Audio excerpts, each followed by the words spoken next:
Are you ready to navigate the new way to work? Forbes Books presents Dare to Care in the Workplace with Kathleen Quinn Botaw. Here's Kathleen. Thanks for joining me once again for my conversation with professional baseball player and public speaker Ryan Lavarnway. We've been talking about his long road to becoming a big league baseball player and what leadership lessons he's learned along the way. Ryan, before we wrapped up the first part of our discussion, you talked about how the paradigm in baseball has shifted to a more analytical and data-driven approach, which was brought to the forefront by the best-selling book Moneyball. Now, I loved the Brad Pitt movie adaptation, but as a ball player, what did you think of it? Did they get it right? I think they got it right. I think the A's were one of the first teams to really jump on the bandwagon of valuing things that other teams weren't valuing yet and trying to put together a winning team with a lower budget. What we see, even this year in particular, the A's made a first round draft pick a few years ago of a player named Kyler Murray, who ended up going into the NFL, and he's the starting quarterback for the Arizona Cardinals now. And his 1 year salary for this season is higher than the entire A's 28-man roster. So I think Kyler made the best decision for him. But what that does is that highlights that the A's are one of the lowest three payrolls in the league, and they are trying to compete with, the Yankees, the Mets, the Dodgers, the Red Sox, who have payrolls that are 5 to 6 times higher, who can go out and just buy the best players. Right. But the A's are trying to find a way to value things that these other teams overlook. And that's what that movie was highlighting to me is, again, and this is not a sports podcast that you are on here. This is a business podcast, but this translates perfectly into business. If you're trying to succeed in an industry where you're a startup or you're a smaller fish in a big pond, you need to find a way to do things that the big guys aren't doing. You need to find a customer or a product or a service that is not valued or that's not being done properly yet. And if you do that, that's where you succeed. That's where you get your market share. Yes, it's your point is really on point from a business perspective, because I speak all over the world. I wrote a couple books, and I hear from business leaders all over the country, oh, it's all about compensation. I can't pay them enough. That's why they're leaving. That's why we have this great resignation. And I work hard to tell them that's not why they're leaving. It might be a component, but it's not the only reason. Because if the A's can do it, less money, and create players, and look at the statistics, why can't companies do that too? I know that most coaches want to put the best available athlete on the field, but what if that best available athlete comes from a different background? What if you open up your filters versus closing your filters? Right. Or what if the way that you're defining the best athlete can change? Right. That's what the movie's doing. We don't need to value just home runs and just batting average anymore. What about on base percentage? This guy walks a lot. That's a skill that we haven't considered valuable before. In the business industry, you have your MBAs, your degrees from Ivy League universities, but what about people with real world experience or that have internships or I haven't hired people, but you know what I mean, like you will valuing different things. Yeah. When I've worked in the mortgage industry the last couple off seasons, what I've noticed is that not everybody in an office has the work ethic that I'm used to. Like I'm coming from a world where there's 750 jobs in the major leagues, and it's the most coveted position in that sport, in that industry, in the whole world. So I'm competing, and as a catcher, there's 60 jobs. So I am trying to be one of the best 60 at what I do in the entire world at all times. And if I slip up, if my performance is not peak, I will be replaced immediately. So Absolutely. That's the world that I'm coming from. When I went into the office, right, you can get a mortgage from anyone on the block. You see commercials, you hear commercials on the radio, on TV every single day. You can get a mortgage from 150 different places. But when I was in the office, nobody had the sense of urgency, I'm not going to say nobody. My branch managers are excellent at what they do. But the general population in the office did not have the sense of urgency of trying to be the best in the world or even trying to be the best in the state. And you know what I mean? The best at what they do. I do. So Right. how can we inspire that drive? How can we inspire that work ethic in every worker that works for your company? Because if you have that drive, that desire to be the best, your company is going to take off and be far ahead of everyone else. I totally agree with you. In my book, Dare to Care in the Workplace, I have a chapter about building communities, because that's really what we're doing. Communities, teams, and when we succeed together, we want more of that. People want to wake up and have a good day and be successful. So leaders' mindset need to be focused on moving their team forward to success, giving them the best tools and resources so they can succeed together. You can't do it all by yourself. You just can't. There's no I in team. So what is your, just to focus a little bit more on your baseball career, what's your biggest professional highlight of your baseball career so far?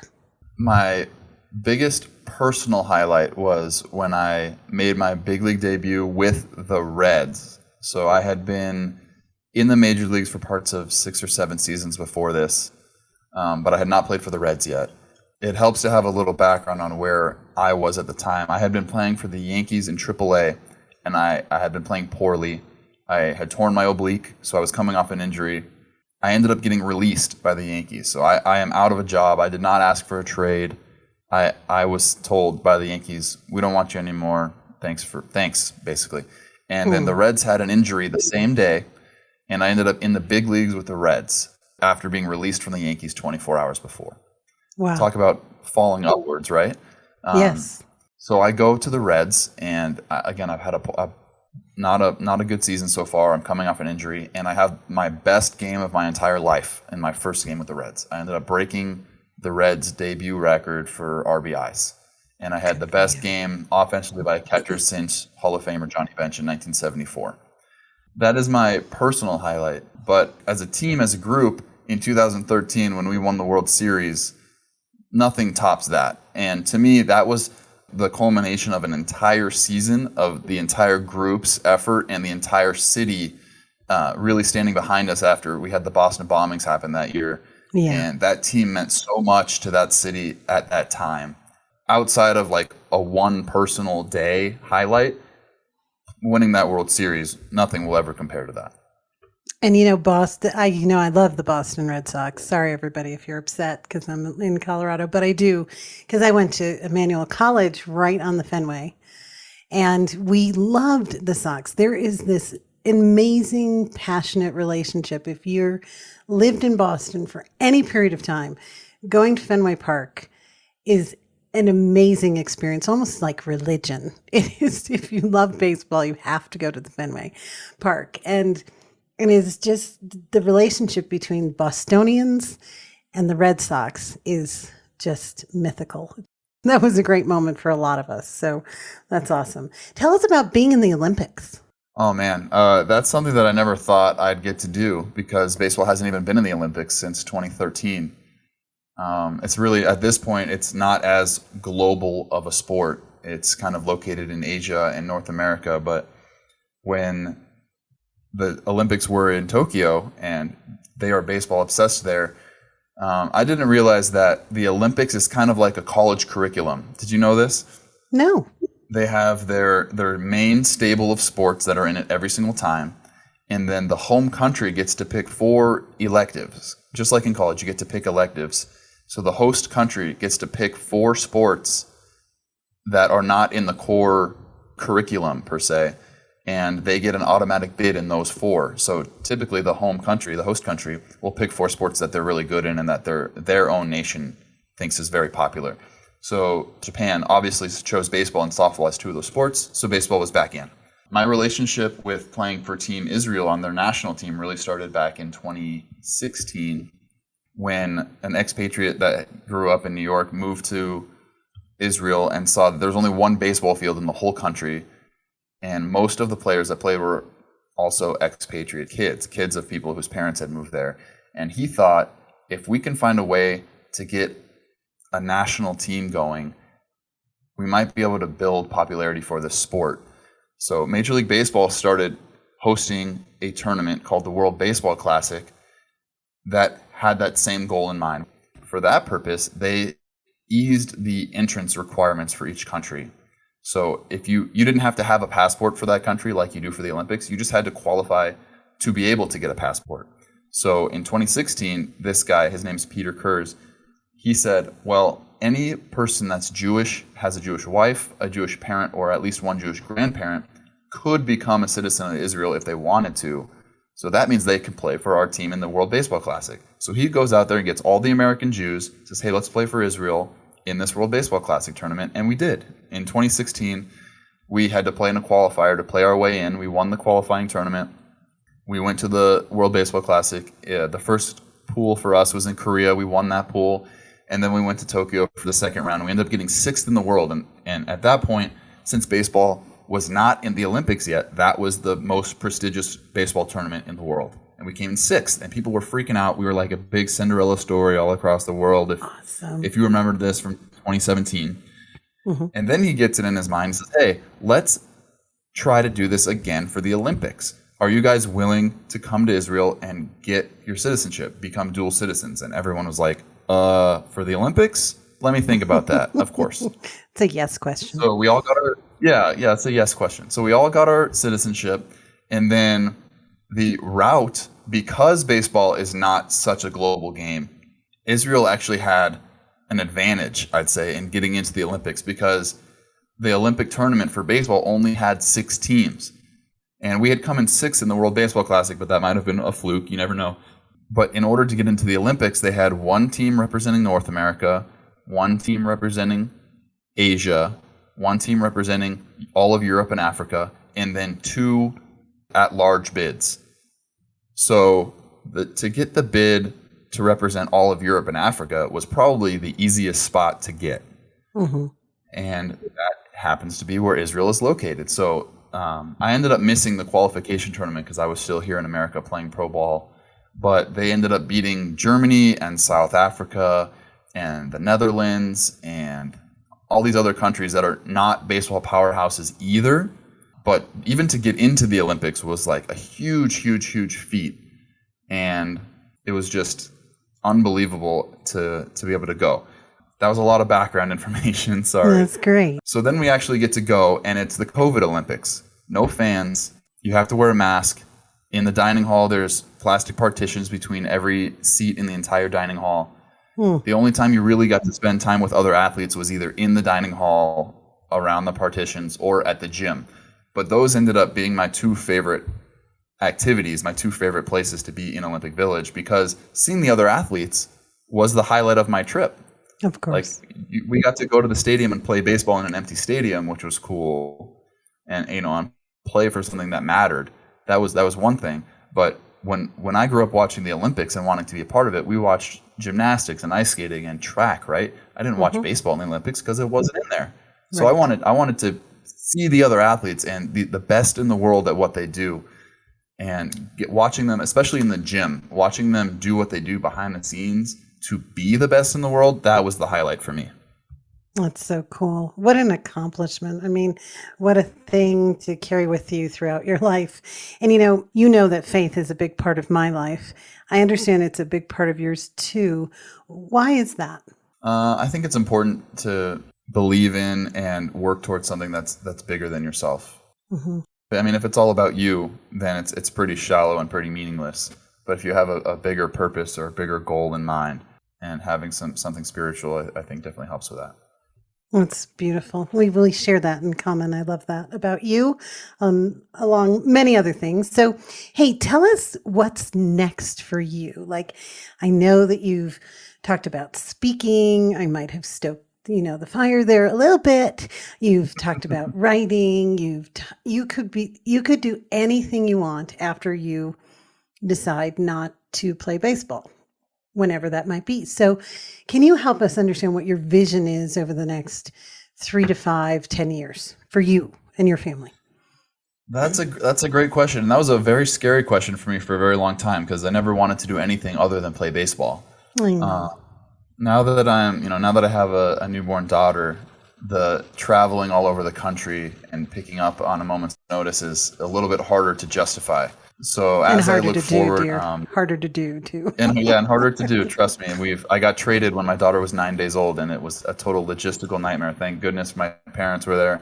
Thank goodness Jamie is the rock star. But yeah, as I look forward, I've written a children's book. I need to find someone to publish it. I have started speaking in the off seasons, and I really enjoy it. I'm starting to. Yeah, I do. Well, yeah. Thank you for pushing me in that direction. I'm starting my own podcast. I haven't put out any episodes yet, but I'm talking to athletes and coaches about their experience with leadership and their mindset, and it's really interesting to me to hear the different perspectives of people that have been extremely successful and the best in the world at what they do. So that has been fun, but I don't know. Maybe I'll call you up when I get back to Colorado, and we'll see what we can get going together. Absolutely. What's the name of your children's book? Because, I have a publisher I could refer you to. Right now, my working title is The Baseball Birthright, and it's about kind of my journey through baseball. It's autobiographical, about how I made it to, I accomplished all of my dreams in baseball, but I still felt like something was missing. I always wanted to get the big hit, and then I played for Team Israel, where I had something in common with all the guys, and it now didn't matter who got the big hit. And I was more fulfilled. So that's kind of the message in my children's book. Isn't that beautiful? That's great. Well, I know I saw a preview of it, so can't wait to see it published. And certainly I will put you in touch with my publisher, because they'd be dumb not to publish you. And what do you do for fun, Ryan? You're a very busy man. What do you do for fun? I like to read. I like to go to like arcades, like Dave & Buster's is fun. And me and my wife, our number one hobby is going out for coffee or going out to a nice dinner. That's so much fun. Yeah, so the whole perfect life. It's wonderful. That's so great. So how would people reach you if they wanted to get in contact with you, Ryan? I answer all of my own social media messages. You can reach out to me on Twitter at Ryan Lavarnway, on Instagram at rlavarnway. I am getting close to completing my own website, so look out for that in the near future. It'll probably be something like ryanlavarnway.com, but I'm sure I'll announce it on my social. And I'm really excited about how that's coming together. I have some blog posts that I've been writing. My podcast will be up on my website, as well as contact if you want to reach out. Absolutely. We'll reach out to Ryan Lavarnway. Ryan, it has been wonderful having you on the show. Thank you for joining me. Always a pleasure, Kathleen. Anytime. The pleasure was all mine. And that wraps up another episode of Dare to Care in the Workplace. I hope you enjoyed the show. And if you did, make sure you take a second to subscribe so you automatically get my new shows when they drop. Also, if you have a minute, I'd love it if you left me a review so more folks like yourself can discover the show. Until we meet again. This has been Dare to Care in the Workplace. To connect with Kathleen, go to KathleenQuinnBotaw.com. Kathleen's book, Dare to Care, is available wherever books are sold. Dare to Care in the Workplace is a production of Forbes Books.